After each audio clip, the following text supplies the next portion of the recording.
We are back. We are live. And guess what? I'll tell you this right now. We've got one of the greatest that have ever done it. Two-time world heavyweight champion. His accomplishments speak for itself right here on ATG Radio this evening. It is with great honor and privilege to have the great, big George Foreman here. George, how you doing tonight, champ? I'm doing good. Thanks for the introduction. I like that. I could have added so much. You know, you won gold for us in the Olympics. You're a Baptist minister. You created the Foreman Grill. Not a Baptist minister. I'm just a minister. Oh, just a minister. Okay, I Yeah. had that wrong. I apologize. Yeah, I belong to a non-denominational Church of the Lord Jesus Christ in Houston, and that's what I do. I moonlight as a grill salesman. There you go. There you go. And all work goes for Jesus, man, and we appreciate that here. I appreciate that because I do my work for Jesus Christ myself, champ. You know, one thing I want to say it like this: it's a blessing to have you involved in boxing in the capacity that you're in right now. I wish HBO Top Rank would use you every Saturday night. But most recently, we've had the opportunity to hear your sweet voice cover the shows that have been going down in Macau, China. And, George, I got to ask you flat out, how is that experience in Macau, China? You know, I travel with Bob Arum. He called me and asked me, look, I'm going to do some fights in Macau, in China, and I want you to come and be a part of the team. I said, okay, I'll do it. And I only did it as a favor for Bob Arum. I mean, it's not like I'm back on HBO or anything else. Although Larry's retired, he asked him to do the same thing again. Tim Ryan. So we are the three golden girls doing boxing again. You know what, and George, that's what I like. You know, one thing is there's been a void missing. You know, it's going to take a while for us to get used. You know, Jim Lampley's been there forever. You know, Max Kellerman kind of moving into his own. But it's hard for us, George. I mean, when you were commentating for HBO, I used to love it because some of the things you would say, you'd put the guys in their place because they didn't step inside the ring.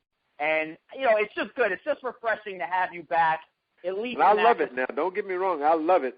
But the thing is, I have an old friend in Bob Arum, and as life move on, everything is about friendship. One favor, another favor. Because money comes and goes, but friends, that's permanent. Well, we know you and Bob Arum, you guys got money. I don't think that's a problem there. We got no money. Believe me, no money involved.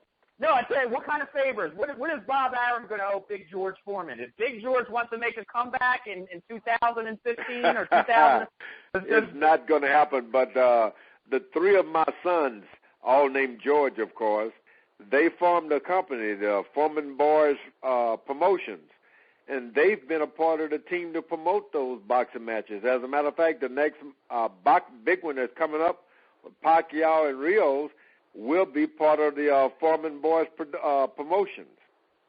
Oh, that's amazing. Yeah, you know, your sons have been, we noticed that it was a couple months ago, there was a press release going out. How do you feel about that? Your son's involved in boxing. You know, you got Monk, an undefeated heavyweight prospect. Your sons are getting involved. Do they have their father's blessing? You know, most certainly, because it's a family business. I've been in that business forever, and to see my sons get into the business, and not necessarily as fighters and boxers, understand that in the end, my appearance on HBO was not about the boxer, but it was boxing in general. So I like to see them in the family business. I like to see them do well. You know, I mentioned your son, Monk. Not the most active heavyweight prospect there is. I talk to Monk quite often. He's telling me he's going to handling a few things on the side, coming back. But one thing I want to talk to you about, George, is the United States, the heavyweight division. I think it's back. I think it's coming back. There's some bright spots. You had the opportunity last month, I think, to see it. To me, it was the main event of that card. Two undefeated heavyweights, Andy Ruiz, an unlikely guy, defeating Joe Hanks, who was, you know, big guy, big muscle, good boxer, talented. And what was your thoughts? I mean, after that, I mean, obviously you had to play. Ruiz, I love him. The guy is a genuine puncher. I mean, he was in with an undefeated fighter who didn't believe he was going to be knocked out. Even when he was floored, he got up again. Unbelievable. So here we have a genuine contender coming on the scene. And I believe Ruiz in the next maybe 2.5 years to 3 years, maybe less, he'll be heavyweight champ of the world.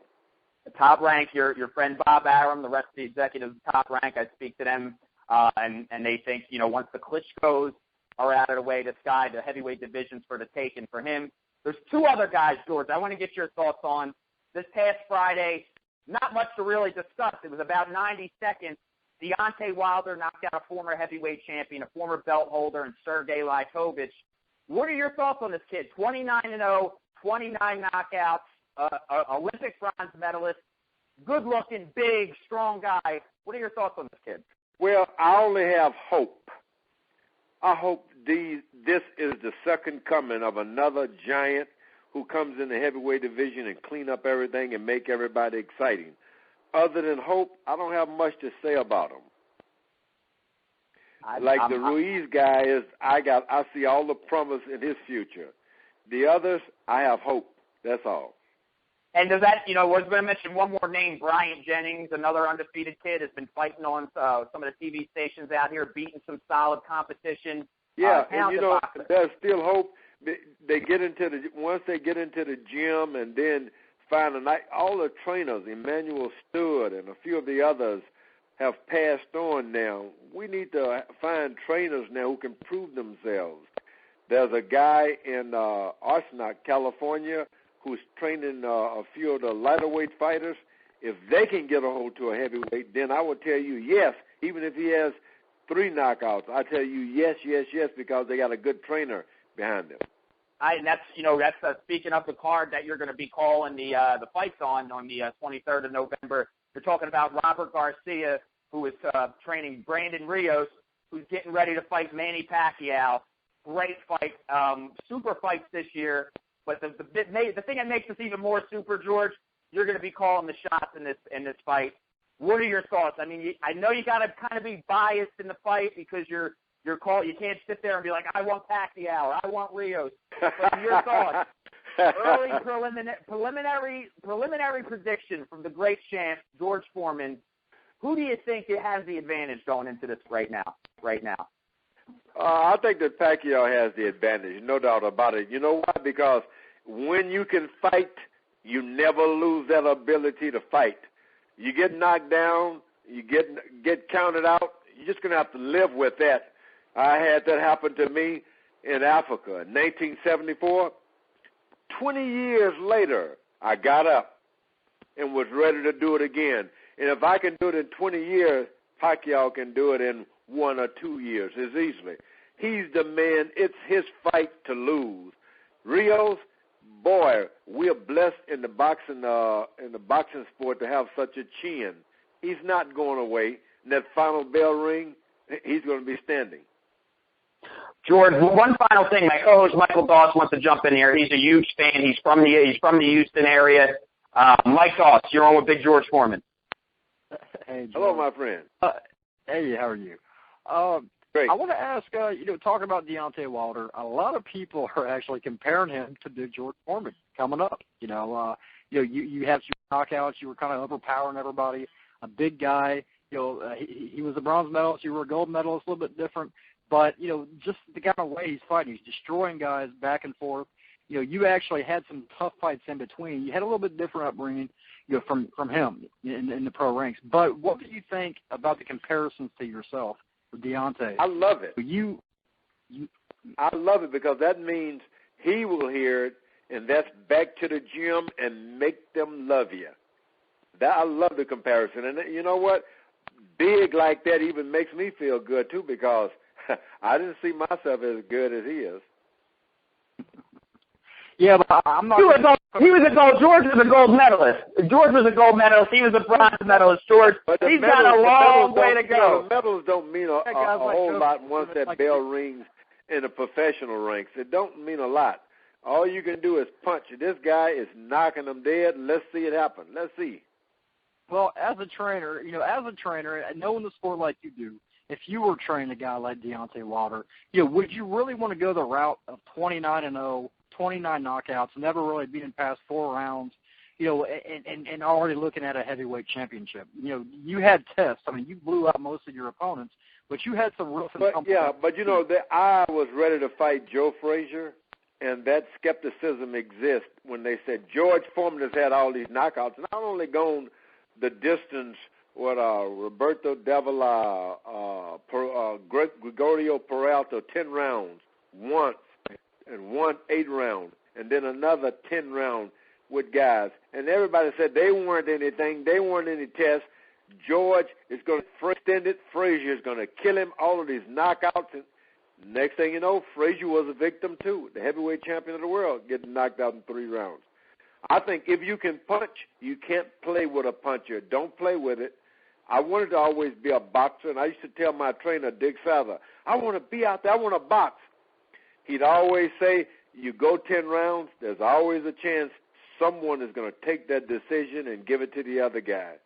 So don't develop a boxer just for the sake of boxing and extending him. If he can punch, over with. Well, yeah, I want to go back to the other question you were asked about Manny Pacquiao and Brandon Rios. You were talking about, if you can come back after 20 years, Manny can come back. But you got to, you're a rare breed, George. You came back after 20 years and you had a totally different style. You were like night and day. Do you think Manny Pacquiao has what it takes to make the kind of reincarnation that you made with your career? Or do you think anybody has that kind of, Yeah, my son, George, who's working on the co-promoting team, was in China, and they did promotions abroad. And he walked the Great Wall of China. He said Brandon Rios was with him. And amazed him. He ran up those steps like nothing. And Brandon Rios was trying, but he said the way Pacquiao did it, he said it was phenomenal. And my son, who's seen a lot of athletes, and me, he'd not seen anything like that. This guy, Pacquiao, is for real. If I can do it in 20 years, this guy, I believe he can do it even better. And we've not seen the best of him. Not yet. Do you still think that – do you really think that we'll ever see a Manny Pacquiao-Floyd Mayweather fight? Do you think it's going to happen? Not at all. No, it's not going to happen. Mayweather had a chance to do that fight years ago, and maybe for good reasons. He didn't want it because there was a chance that when he made up his mind to come back in boxing, Pacquiao would have run over him. Then they got a little even in time, and then Mayweather got pretty smart and understood, hey, why? I'm making all this money without fighting him. Why fight him? So now there is definitely no reason to do it. They'll never box. They'll never fight. Let me ask, my last question, Floyd Mayweather, Canelo Alvarez, everybody wants to see it. Do you think it's going to live up to the hype? Who do you like in that fight? Alvarez, this is his fight to lose. I'm going to put it like that. He's younger. He's a harder puncher. He has a greater future. He's got nothing to lose. But if he can win this fight, Mayweather, on the other hand, can't hurt anybody. So the other guy's got no chance of being hurt. The only fella Mayweather have ever hurt, and it's been his own hands, Mayweather's right hand. He's no danger of hurting Alvarez. Alvarez can punch. If he paces himself, by the 9th round, he can knock Mayweather out. And no doubt about it in the first round. I think this is a competitive fight. Unheard of a great fighter like this with so much potential take on a fighter with so much experience as Mayweather. This is unheard of. I just can't see it, but I'm loving it.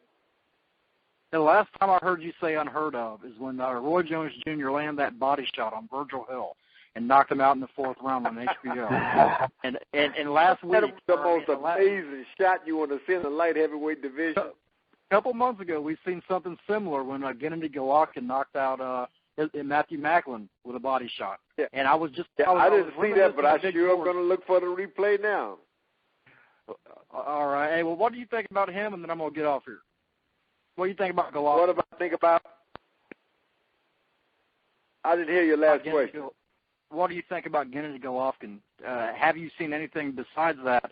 And what do you think about his style? And do you think that he might be a threat? Let's wait and see. Let's wait and see. I'd like to call one of his boxing matches on HBO then I'd be able to tell you everything, because then I'm going to be looking as a critic. I can't wait for that, George. I've been passed you on. Thanks, man. George, thanks, guys. George, thank you so much. I want to tell everybody, go follow George Foreman on Twitter, @GeorgeForeman, GeorgeForeman.com, November 23rd in Macau, China on HBO. My man is going to be behind the camera calling the shots, calling the great fight between Manny Pacquiao, Brandon Rios, live on pay-per-view. George, God bless you, my man. We really appreciate your time today. And thank you so much, guys. Bye-bye. Take care, Chan.